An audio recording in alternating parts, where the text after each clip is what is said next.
حیران کی جھلک رہی تھی۔ تم کیا کہہ رہی ہو؟ مجھے کچھ سمجھ نہیں آ رہی، میں نے ناسمجھی کے انداز میں کہا تو وہ اٹھ کر الماری کھول کر ایک کپڑے میں لپٹے ہوئے پیسے اٹھا کر لے آئی۔ آپ خود ہی دیکھ لیں، میری بات پر تو آپ کو یقین نہیں آ رہا۔ کپڑے سے پیسے بیڈ پر لٹاتے ہوئے اس نے کہا۔ بیڈ پر پیسوں کا اچھا خاصا ڈھیر لگ گیا تھا۔ اتنے زیادہ پیسے دیکھ کر حیرت سے میری آنکھیں پھیل گئی۔ اب تو آپ کو یقین آ گیا نا کہ میں کوئی جھوٹ نہیں بول رہی؟ پیسے دوبارہ کپڑے میں لپیٹتے ہوئے اس نے کہا۔ میں اب بھی اسے حیرانگی سے دیکھ رہی تھی اور کچھ بھی سمجھ نہیں پا رہی تھی۔ اچھی طرح لپیٹ کر پیسے دوبارہ اس نے الماری میں رکھ دیے۔ میں ابھی تک گم گم کی کیفیت میں ہی بیٹھی ہوئی تھی۔ چادر لے کر میں دوبارہ سونے کے لیے لیٹ گئی۔ کیا کروں؟ یہ بات اماں اور ابا کو بتاؤں یا رہنے دوں؟ بیڈ پر لیٹ کر بھی میں مسلسل اس کے بارے میں سوچ رہی تھی، لیکن کچھ سمجھ نہیں آ رہی تھی۔ ہو سکتا ہے یہ راز زیادہ لوگوں کو پتہ چلے تو پھر اس دوپٹے کا کوئی اثر باقی نہ رہے۔ ذہن میں اس کے بارے میں طرح طرح کے وسوسے جنم لے رہے تھے۔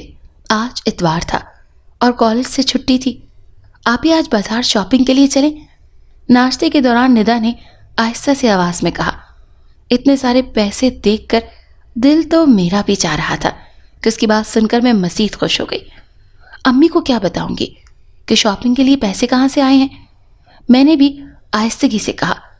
میں کہہ دوں گی کہ پاکٹ منی سے پیسے بچا بچا کر دوستوں کے ساتھ کمیٹی ڈالی تھی، وہ نکل آئی ہے۔ اس سے پہلے آپ اپنے ذہن میں منصوبہ تیار رکھنا۔ زبردست۔ انگوٹھے کو ہوا میں لہراتے ہوئے میں نے اس کی عقل مندی کی اطاعت دی۔ امی، آج میں اور سارا اور آپ ہی بازار چلے جائیں؟ ناشتے سے فارغ ہو کر اس نے امی سے پوچھا۔ وہ اس وقت دن کے کھانے کے لیے دال صاف کر رہی تھی۔ میرے پاس تو پیسے نہیں ہیں، اگر تمہارے پاس ہیں تو چلی جاؤ۔ گھورتی ہوئی نگاہوں سے دیکھتے ہوئے انہوں نے کہا۔ میں آپ سے پیسے نہیں مانگ رہی، وہ میرے پاس ہیں، بس آپ بازار جانے کی اجازت دے دیں۔ ندا نے منت بھرے انداز میں کہا۔ تمہارے پاس پیسے کہاں سے آئے؟ انہوں نے کھوجتی ہوئی نگاہوں سے سوال کیا۔ میں نے کالج میں اپنی دوستوں کے ساتھ مل کر ایک کمیٹی ڈالی تھی، اس بار میری کھلی ہے۔ ندا نے سوچا کہ یہ جواب بہترین ہے۔ تم تو بڑی عقل مند نکلی، کتنی کھلی ہے؟ پوری طرح ندا کی طرف متوجہ ہو کر انہوں نے پوچھا۔ اب 50,000، اس نے اٹک اٹک کر جواب دیا۔ 50,000؟ امی نے حیرت سے آنکھیں پھیلا کر کہا۔ اتنی بڑی رقم کا سن کر انہیں یقین نہیں ہو رہا تھا۔ جی امی، 50,000۔ امی کو حیران ہوتا دیکھ کر اس نے دہرایا۔ تم دونوں نے کیا شاپنگ کرنی ہے؟ امی نے اس سے پوچھا۔ کپڑے، جوتے، بیگ وغیرہ، ندا نے جواب دیا۔ میں بھی تم دونوں کے ساتھ ہی چلتی ہوں تاکہ کوئی بستر کی چادریں وغیرہ خرید لوں۔ تم دونوں نے تو سارے پیسے کپڑے جوتوں پر ہی لگا دینے ہیں، امی نے کہا اور ساتھ جانے کے لیے اٹھ کھڑی ہوئیں۔ حامد کو گھر میں اکیلا نہیں چھوڑا جا سکتا، اسی لیے اسے بھی ساتھ لے لینا۔ ندا نے بھی دل کھول کر سب کو شاپنگ کروائی اور ایک اچھے سے ریسٹورنٹ سے کھانا بھی کھلایا۔ امی ندا کی عقل مندی پر بہت خوش ہو رہی تھیں اور مجھے بھی بار بار کہہ رہی تھیں، چھوٹی بہن سے کچھ سیکھو، تم بھی اپنی پاکٹ منی میں سے پیسے بچانے کی کوشش کیا کرو۔ اور میں بس جی امی کے خاموش ہو جاتی کہہ کر۔ شام کو ابا گھر آئے تو امی نے ان کے سامنے بھی ندا کی تعریفوں کے پل باندھ دیے۔ ابا نے بھی اس کی عقل مندی پر شاباش دی۔ کالج کی کینٹین میں ہماری عیاشیاں چل رہی تھیں۔ گھر میں بھی ندا کسی نہ کسی بہانے سے کچھ نہ کچھ اپنا حصہ ڈالتی رہتی۔ میں اسے دوپٹہ لینا چاہتی تھی لیکن وہ مجھ سے چھپا کر رکھتی۔ مجھے بھی دے دو نا وہ دوپٹہ، میں بھی اوڑھ کر دیکھوں کہ مجھے پیسے ملتے ہیں یا نہیں۔ ندا کی منتیں کرتے ہوئے میں نے کہا، نہیں، ایسا نہیں ہو سکتا، وہ دوپٹہ مجھے ملا ہے، اسی لیے میں کسی کو بھی نہیں دوں گی۔ صاف الفاظ میں انکار کرتے ہوئے اس نے کہا۔ اگر وہ دوپٹہ ایک رات کے لیے تم مجھے دے دو گی تو تمہارا کیا نقصان ہوگا؟ اس کے انکار پر میں نے اس کو سمجھاتے ہوئے کہا، میں آپ کو دے دوں لیکن آپ کو اس کا کوئی فائدہ نہ ہو اور بعد میں میرے بھی کسی کام کا نہ رہے تو پھر کیا فائدہ ہوگا؟ اس نے انکار کی وجہ بتائی۔ اس کی بات میں دم تو تھا، اسی لیے میں بھی خاموشی اختیار کر گئی۔ اس کا جب بھی جی چاہتا وہ دوپٹہ اوڑھ کر سو جاتی۔ صبح اٹھتی تو اس پر پیسوں کا ڈھیر پڑا ہوتا۔ اب تو امی اور ابو کو بھی حقیقت پتہ چل چکی تھی۔ وہ کسی انہونی کے خوف سے ڈرتے تھے، اسی لیے چاہتے تھے کہ اس کے حوالے سے کسی روحانی بابا سے رہنمائی لی جائے تاکہ مستقبل میں کوئی مسئلہ نہ بنے۔ اس بات سے میں اور ندا دونوں متفق نہ تھی۔ آج صبح سے موسم بہت خوشگوار تھا۔ حامد بار بار پارک میں جانے کی ضد کر رہا تھا۔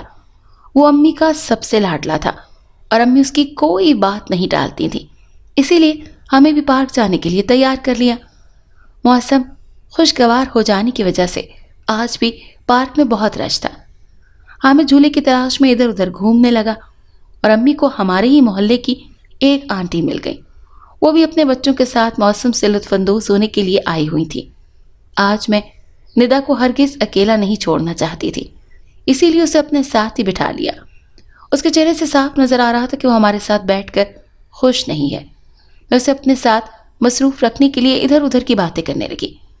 اچانک ہی مجھے اپنے پشت پر ایک جانی پہچانی آواز سنائی دی جو مجھے ہی پکار رہی تھی۔ سارا، سارا، تم سارا ہو نا؟ ایک ماڈرن سی لڑکی مجھے پہچاننے کی کوشش کر رہی تھی۔ جی جی، میں سارا ہوں۔ تم عالیہ ہو نا؟ میں نے بھی اسے پہچانتے ہوئے پوچھا۔ پھر ہم دونوں بغل گیر ہو گئے۔ ہم دونوں بچپن کی سہیلیاں تھیں، ایک ہی محلے میں رہتی تھیں، ایک ہی اسکول میں پڑھتی تھیں۔ تم لوگ کہاں چلے گئے تھے؟ آج اتنے سالوں بعد نظر آئی ہو۔ اپنے ساتھ ہی بینچ پر بٹھاتے ہوئے میں نے اس سے کہا۔ اس کے ساتھ 1-2 سال کا بچہ بھی تھا۔ میٹرک کے بعد اچانک ہی ابا کا تبادلہ ہو گیا تھا، اسی لیے ہمیں بھی دوسرے شہر جانا پڑا۔ ان دنوں میں تم لوگ اپنی نانو کے گھر گئے ہوئے تھے، اس نے جواب دیا۔ ندا اور امی کے ساتھ مل کر بھی عالیہ بہت خوش ہوئی۔ اب اس کی شادی اس کی خالہ زاد کے ساتھ ہوئی تو وہ واپس اسی محلے میں آئی۔ اللہ نے ایک خوبصورت سا بیٹا عطا کر دیا۔ ہمیں باتوں میں مصروف دیکھ کر ندا نے موقع غنیمت جانا اور بات میں چہل قدمی شروع کر دی۔ اب میری توجہ اس پر سے بالکل ہٹ چکی تھی۔ چلتے چلتے وہ دور پڑے ہوئے ایک بینچ پر جا کر بیٹھی۔ وہ میری پہنچ سے دور تھی۔ آخر اس سے باتیں کرتے ہوئے ایک نظر اٹھا کر میں نے اس کی طرف دیکھا تو ایک لڑکی اس کے ساتھ بیٹھی ہوئی دکھائی دی۔ وہ دونوں آپس میں باتیں کر رہی تھی۔ عالیہ کا بیٹا اسے مسلسل تنگ کر رہا تھا، اسی لیے وہ زیادہ دیر نہ رکی اور چلی گئی۔ اس کے جانے کے بعد میں آہستہ آہستہ قدم اٹھاتے ہوئے ندا کے بینچ کی طرف بڑھنے لگی۔ وہ مسلسل اس لڑکی سے باتیں کرتی دکھائی دے رہی تھی۔ نہ جانے یہ لڑکی کون ہے جس کے ساتھ ندا ایسے باتیں کر رہی ہے جیسے اسے بچپن سے جانتی ہے۔ دور سے ان دونوں کو باتوں میں مصروف دیکھ کر میں نے سوچا، ابھی ان سے چند قدم دور ہی تھی کہ اچانک ہی مجھے حیرت کا ایک شدید جھٹکا لگا، کیونکہ سامنے نظر آنے والا منظر انتہائی خوفناک اور حیرت انگیز تھا۔ ندا جس لڑکی سے باتیں کر رہی تھی وہ کوئی لڑکی نہیں بلکہ اس وقت ایک ڈھانچہ نظر آ رہی تھی۔ میرے چلتے ہوئے قدم خود بخود رک گئے، لیکن حیرت کی بات یہ تھی ندا ابھی تک اس کے ساتھ باتیں کر رہی تھی۔ پھر نہ جانے اسے کیا ہوا کہ وہ بے ہوش ہو گئی اور اس کے ساتھ نظر آنے والا ہڈیوں کا ڈھانچہ بھی اب دکھائی نہیں دے رہا تھا۔ ندا کو آنکھیں بند کر کے ارد گرد سے بے خبر یوں بے ہوش ہوتا دیکھ کر میں جلدی سے اس کی طرف بڑھی۔ ندا، ندا، آنکھیں کھولو، کیا ہوا ہے؟ میں نے ہاتھ سے اس کا چہرہ تھپ تھپاتے ہوئے اسے کہا، مگر اس نے کوئی جواب نہ دیا۔ آج ہاتھ کے اشارے سے پہلے امی کو اپنی طرف بلا لیا۔ انہیں بھی شاید ندا کے حال کا اندازہ ہو رہا تھا، اسی لیے تیز تیز قدم اٹھاتی ہماری طرف آنے لگیں۔ اماں کی حالت دیکھ کر اس کی پریشان ہو گئی تھی۔ آس پاس کے لوگ بھی ہماری طرف متوجہ ہو رہے تھے۔ امی، آپ پریشان نہ ہو، ہم مل کر اس کو سہارا دے کر کھڑا کر کے گیٹ تک لے کر جاتے ہیں، وہاں سے رکشے میں بٹھا کر گھر لے چلیں گے۔ امی کو پریشان دیکھ کر میں نے تسلی دیتے ہوئے کہا۔ ہاں، اسے سہارا دیتے ہوئے گیٹ کی طرف بڑھنے لگے۔ حامد بھی اس ساری صورتحال کو سمجھ چکا تھا، جلدی سے جا کر رکشہ لے آیا۔ آہستہ آہستہ وہ ہوش میں واپس آ رہی تھی۔ گھر پہنچنے تک وہ تقریباً ہوش میں آ چکی تھی، لیکن امی ابھی تک بہت زیادہ پریشان دکھائی دے رہی تھی۔ امی کے کمرے میں ہی اسے بیڈ پر لٹا کر میں کچن میں سے اس کے لیے پانی لے کر آئی۔ وہ ابھی تک خوفزدہ نظروں سے چاروں طرف دیکھ رہی تھی۔ امی جان اس کے سرہانے بیٹھ کر اس پر آیات قرآنی پڑھ پڑھ کر پھونک رہی تھی۔ آہستہ آہستہ اس کی طبیعت سنبھلنے لگی تھی۔ کیا ہوا ہے ندا؟ کیوں پریشان دکھائی دے رہی ہو؟ اور پارک میں کیا ہوا تھا جو تم بے ہوش ہو گئیں؟ اسے بہتر حالت میں دیکھ کر میں نے پوچھا۔ میرے سوال پر وہ میری طرف دیکھنے لگی اور رونا شروع کر دیا۔ مت رو میری بہن، رو نہیں، جو بھی بات ہے ہمیں بتاؤ، امی نے پیار سے اسے گلے لگاتے ہوئے کہا۔ امی کے ساتھ لگ کر اس نے اونچی آواز میں رونا شروع کر دیا، جیسے کہ ضبط کے سارے بندھن ٹوٹ گئے ہوں۔ امی نے بھی اسے رونے دیا تاکہ اس کے دل کا غبار نکل سکے اور پھر وہ پرسکون ہو جائے۔ یہ لو پانی پیو۔ اسے مسلسل روتا ہوا دیکھ کر میں نے پانی کا گلاس اس کی طرف بڑھایا۔ اس کے بجائے گلاس امی نے پکڑا اور خود سے الگ کرتے ہوئے اس کے ہونٹوں کے ساتھ لگایا۔ 2 گھونٹ پانی پی کر وہ کچھ سنبھل گئی اور خود ہی بولنے لگی۔ پارک میں میری ملاقات ایک لڑکی سے ہوئی جسے میں پہلے ہرگز نہیں جانتی تھی۔ ہم بہت دیر تک آپس میں باتیں کرتے رہے۔ اچانک ہی اس لڑکی کی جگہ ہڈیوں کا ڈھانچہ نمودار ہو گیا۔ وہ ڈھانچہ بہت عجیب تھا۔ اس سے میری ملاقات پہلی دفعہ ہو رہی تھی۔ وہ ڈھانچہ میرے اتنے قریب تھا کہ خوف سے مجھ پر کپکپی طاری ہو گئی اور ارد گرد سے بے خبر جب تھوڑی سی ہوش آئی تو رکشے میں تھی۔ خوف کی شدت سے کانپتے ہوئے اس نے بتایا، ایسا کچھ بھی نہیں ہوتا، ہوا چلنے کی وجہ سے ہو سکتا ہے تمہاری آنکھوں میں دھول مٹی بھر گئی ہو اور تمہیں صاف دکھائی نہ دے رہا۔ اس کی بات سن کر امی نے اسے سمجھاتے ہوئے کہا۔ اس وقت میں نے خاموش رہنا ہی مناسب سمجھا، لیکن ندا نے جو کچھ بھی کہا وہ بالکل سچ تھا۔ میں نے بھی ندا کے ساتھ ہڈیوں کے ڈھانچے کو بیٹھے ہوئے دیکھا تھا۔ ایسا کرو میری بیٹی، ٹی وی دیکھ لو یا لیٹ کر آرام کرو، میں شام کے کھانے کا انتظام کرتی ہوں۔ امی نے اسے آرام کرنے کا کہا اور خود کمرے سے باہر چلی گئیں۔ وہ اب بھی بہت خوفزدہ دکھائی دے رہی تھی۔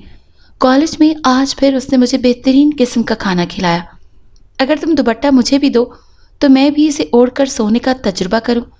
کھانے کے دوران میں نے اسے دوبارہ دوپٹہ ادھار لینے کی کوشش کی، مگر ہر بار کی طرح اس بار بھی اس نے انکار کر دیا۔ مجھے جب بھی وہ دوپٹہ ملا میں اسے جلا دوں گی۔ میں نے اس کے انکار کے جواب میں دھمکی دی، جسے خاطر میں نہ لاتے ہوئے اس نے کھانا جاری رکھا۔ اپنی دھمکی کی اتنی بے وقتی پر میں اسے گھورنے لگی۔ اس نے مسکرا کر میری طرف دیکھا اور پھر سے کھانے میں مصروف ہو گئی۔ کمپیوٹر کی اسائنمنٹ مکمل کرنے کے لیے مجھے لیپ ٹاپ کی اشد ضرورت محسوس ہو رہی تھی۔ جب بھی ابا سے کہا ان کا ایک ہی جواب ہوتا کہ حامد ابھی چھوٹا ہے، لیپ ٹاپ اس کے لیے مفید نہیں ہے۔ لیپ ٹاپ کی ضرورت مجھے ہے، حامد کو نہیں۔ غصے سے بڑبڑاتے ہوئے میں نے کتاب بند کر کے کرسی سے ٹیک لگا لی۔ کیا ہوا ہے آپی؟ آپ کے منہ پر کیوں 12 بج رہے ہیں؟ کمرے میں داخل ہوتے ہوئے ندا نے میری طرف دیکھ کر پوچھا۔ مسئلہ وہی ہے، لیپ ٹاپ کا، لیکن ابا کو کون سمجھائے؟ میں نے غصے سے جواب دیا۔ آپ کسی دوست سے مدد لے لیا کریں، اس نے مشورہ دیا۔ ہاں وہ سب تو فارغ ہی ہوتی ہے نا کہ کب سارا مصطفیٰ انہیں کوئی حکم دے اور وہ اس پر عمل کریں۔ اس کا مفت مشورہ سن کر تو مجھے شدید کوفت ہوئی اور میں نے طنزیہ جواب دیا۔ میری بات کا جواب دیے بغیر ہی اس نے الماری سے کچھ نکالا اور اسے بند کر کے کمرے سے باہر چلی گئی۔ میں نے غصے سے دوبارہ کتاب کھولی کہ شاید کچھ سمجھ ہی آ جائے۔ صبح کالج پہنچ کر سب سے پہلے میں نے لڑکیوں کی اسائنمنٹ لے کر اپنی اسائنمنٹ مکمل کی اور ہیڈ آفس میں جمع کروائی۔ تم ایک لیپ ٹاپ کیوں نہیں خرید لیتی؟ ہیڈ آفس سے واپسی پر میری دوست بشرا نے مجھ سے کہا۔ ابا کی ایک ہی رٹ ہے کہ لیپ ٹاپ حامد بھی استعمال کرے گا، جو کہ اس کے لیے ہرگز مفید نہیں ہے۔ پھر کہاں سے لے لوں میں نے بے بسی سے اسے جواب دیا۔ ضروری تو نہیں کہ تم مہنگے والا خرید لو، مدیحہ نے نیا لیپ ٹاپ خریدا ہے، وہ اپنا پرانے والا صرف 40,000 میں بیچ رہی ہے، جو کہ انتہائی مناسب قیمت ہے، بشرا نے مجھے بتایا۔ میں تو لیپ ٹاپ کے حوالے سے کچھ خاص نہیں جانتی، تم نے اس کا لیپ ٹاپ دیکھا ہوا ہے؟ ایسا نہ ہو کہ سستے کے چکر میں مصیبت گلے ڈال لوں، میں نے کچھ سوچتے ہوئے اس سے پوچھا۔ وہ روزانہ کالج کے لیے آتی ہے، میں نے اچھی طرح دیکھا ہوا ہے، وہ تمہارے لیے مناسب رہے گا، بشرا نے مجھے تسلی دی۔ مدیحہ کے ساتھ مل کر ہم نے سارے معاملات طے کر لیے۔ اس نے وعدہ کیا کہ وہ کل لیپ ٹاپ لے آئے گی اور میں اچھی طرح تسلی کرنے کے بعد ہی اس کی قیمت ادا کر سکتی ہوں، اس نے مسکراتے ہوئے کہا۔ اپنے وعدے کے مطابق اگلے دن وہ لیپ ٹاپ لے آئی تو رکشے میں حامد کے منہ سے اسے دیکھ کر رال ٹپکنے لگی۔ آپی، ابا نے اسے دیکھا تو بہت ناراض ہوں گے، آپ یہ کیوں لے کر آئی ہیں؟ ندا نے مجھ سے کہا۔ ارے مجھے اس کی ضرورت ہے، میں کوئی شوقیہ نہیں لے کر آئی، میں نے غصے سے اسے جواب دیا تو مزید بولنے کا ارادہ ترک کرتے ہوئے وہ خاموشی سے باہر دیکھنے لگی۔ تم مجھے 40,000 دے دو گی تاکہ مدیحہ کو میں اس لیپ ٹاپ کی قیمت ادا کر سکوں؟ رات کو سوتے وقت میں نے ندا سے کہا، اگر میں نے آپ کو پیسے دیے تو سارا الزام مجھ پر آئے گا۔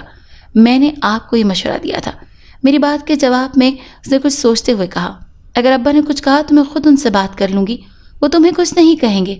میں نے اصرار کرتے ہوئے کہا، ابا سب کچھ مجھے ہی کہیں گے کیونکہ پیسے دینے والی میں ہوں گی تو ساری غلطی میری ہی ہوگی، اور مجھے کوئی شوق نہیں ہے کہ ابا سے اپنی بے عزتی کرواؤں۔ اس نے تو ہر قسم کی مدد سے صاف انکار کر دیا تھا۔ اب کیا کروں گی؟ میں نے پریشانی سے سوچا، اگر تم پیسے نہیں دے سکتی تو مجھے وہ دوپٹہ ہی دے دو، میں خود ہی کچھ کر لوں گی۔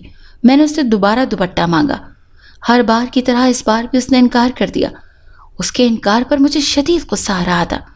اس لمحے میں نے اپنے دل میں ایک فیصلہ کر لیا تھا اور اس پر عمل کرنے کا سوچ بھی لیا تھا، اور اب مناسب موقع کا انتظار کر رہی تھی۔ 1 مہینے سے زیادہ کا عرصہ ہو گیا تھا مجھے لیپ ٹاپ لیے ہوئے، لیکن ابھی تک اسے تھوڑے سے پیسے بھی نہ دیے تھے۔ اب تو وہ ہر روز رقم کا مطالبہ کرتی۔ آج میں نے اپنے فیصلے پر عمل کرنے کا سوچ لیا تھا۔ کالج سے واپسی پر ندا کے سو جانے کے بعد میں نے کمرے میں موجود الماری کی اچھی طرح سے تلاشی لی، لیکن وہ دوپٹہ مجھے نہ ملا۔ مایوس ہونے کے بجائے میں نے اسے اسٹور میں بنی ہوئی 2 الماریوں میں تلاش کرنے کا سوچا اور اسٹور میں آ گئی۔ ایک ایک کپڑے کو نکال کر میں غور سے دیکھنے لگی۔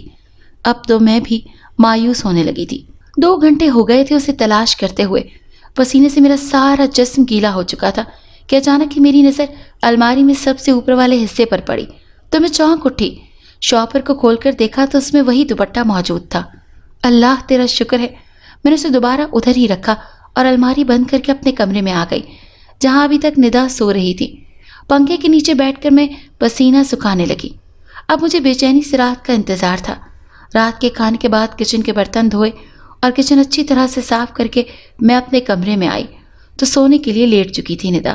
کمرے کی لائٹ بند کر کے بظاہر میں بھی سونے کے لیے لیٹ گئی، لیکن نیند میری آنکھوں سے کوسوں دور تھی۔ میں ندا کی نیند گہری ہونے کا انتظار کر رہی تھی۔ جب مجھے یقین ہو گیا کہ وہ اب تک سو چکی ہوگی تب میں نے آہستگی سے اٹھی اور کمرے کی دیوار پر لگی ہوئی گھڑی پر نظر ڈالی تو رات کے 12 بجنے والے تھے۔ احتیاط سے قدم اٹھاتی ہوئی میں اسٹور میں گئی، وہ دوپٹہ لے آئی اور اسے اچھی طرح اوڑھ کر سو گئی۔ ساری رات پیسوں کے حوالے سے مجھے عجیب و غریب خواب دکھائی دیتے رہے۔ صبح میری آنکھ کھلی ندا کی چیخ سے تو میں ہڑبڑا کر اٹھ بیٹھی۔ وہ میری طرف بہت غور سے دیکھ رہی تھی۔ اس کی چیخ سن کر امی اور ابا بھی کمرے میں آ گئے تھے اور میری طرف حیرت سے دیکھنے لگے۔ مجھے کچھ سمجھ نہیں آ رہی تھی کہ وہ سب مجھے کیوں ایسے دیکھ رہے ہیں۔ تمہارے ارد گرد یہ کالے رنگ کی مٹی کس نے پھینکی ہے؟ امی نے حیران ہوتے ہوئے میری طرف اشارہ کرتے ہوئے پوچھا۔ میں نے جب اپنے قریب نظر دوڑائی تو سر سے پاؤں تک میں کالے رنگ کی مٹی میں ڈوبی ہوئی تھی۔ اس سے پہلے کہ میں کوئی جواب دیتی ندا بھاگتی ہوئی کمرے سے باہر چلی گئی۔ چند لمحوں بعد ہی اس کی واپسی ہو گئی۔ وہ بہت تعصب بھری نظروں سے میری طرف دیکھ رہی تھی۔ اسی لیے میں اس دوپٹے کو آپ سے چھپا کر رکھتی تھی کہ یہ مجھے دیا گیا تھا، آپ کو نہیں۔ دیکھ لیا آپ نے اپنی ضد کا نتیجہ، آپ کے اوڑھتے ہی یہ مٹی مٹی ہو گیا۔ تحفے کی حفاظت نہ کر سکنے کی وجہ سے اب دوبارہ کبھی بھی مجھ پر اعتبار نہیں کیا جائے گا۔ اب آپ اس مٹی کو اپنے سر پر ڈالیں۔ دکھ اور افسوس سے کہتی ہوئی وہ کمرے سے باہر چلی گئی۔ امی اور بابا بھی ساری صورتحال سمجھ چکے تھے۔ کچھ کہے بغیر وہ بھی چلے گئے۔ میرا دل و دماغ اس وقت شدید صدمے کی کیفیت میں تھے۔ نہ چاہتے ہوئے بھی میں بستر سے اٹھی اور اس مٹی کو شاپر میں ڈال کر الماری میں رکھ دیا، نشانی کے طور پر کہ ہمیں جنات کی طرف سے کبھی کوئی تحفہ ملا تھا۔ اگر آپ کو یہ کہانی اچھی لگی ہے تو اسے لائک کیجیے اور ہمارے چینل کہانی محل کو سبسکرائب کیجیے۔ اور ہاں، اگر آپ کے کسی دوست، رشتہ دار یا بہن کے ساتھ خدا نخواستہ اس طرح کا کوئی بھی واقعہ پیش آیا ہے تو ہمیں کامنٹ سیکشن میں اس کے بارے میں ضرور بتائیے۔